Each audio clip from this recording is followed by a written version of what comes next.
Welcome to Rogers Arena on Monday. I'm here with colleague Jim Jamieson. It's another day at the rink, but it's also the New York Rangers in town. And there's always going to be a lot of excitement with Alain Vigneault back to where he had a lot of his success taking a team to a Stanley Cup final. It's interesting from a Canuck perspective, Jim. Not a lot to play for here. They could be mathematically eliminated by the end of the week. The lines were the same as the lines that got beat pretty handily by Anaheim 5-1 on Saturday night.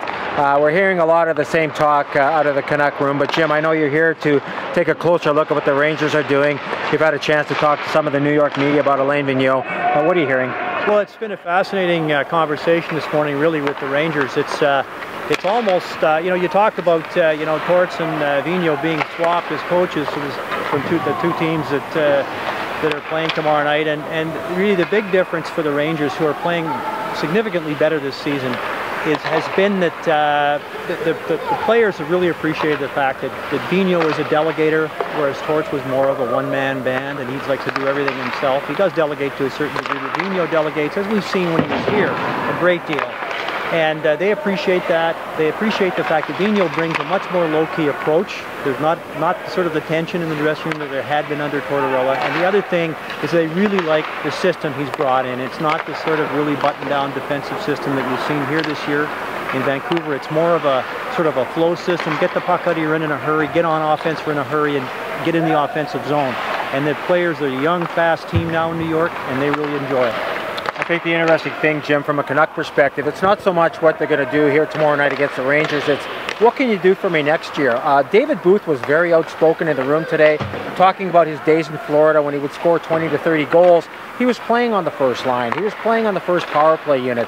You know, he had ankle surgery a year ago, and he was talking this morning about how it takes at least a year to recover from that injury. What we're seeing from David Booth of late on a great line with Richardson and Cassian, he's chipping the puck by guys, beating them to the puck, and taking them to the net.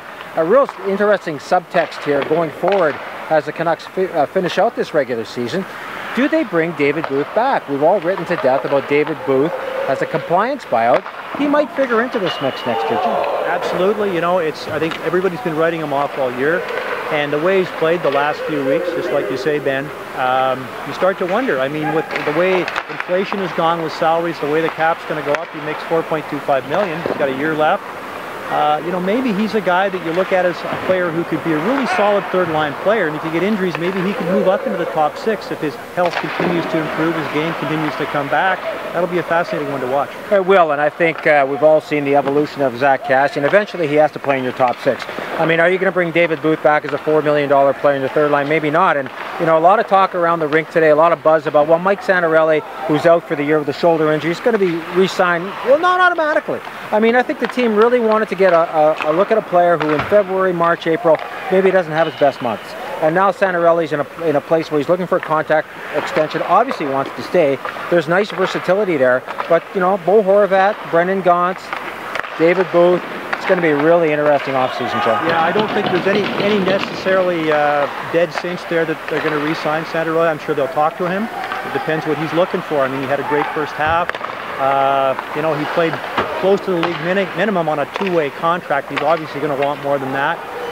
Be interesting whether there's a meeting of minds there. And as you say, I think it's no doubt Bo Horvat is going to be here next year, and they're running out of spots. So it'll be very interesting. This is Ben Kuzma, Jim Jamieson from Rogers Arena.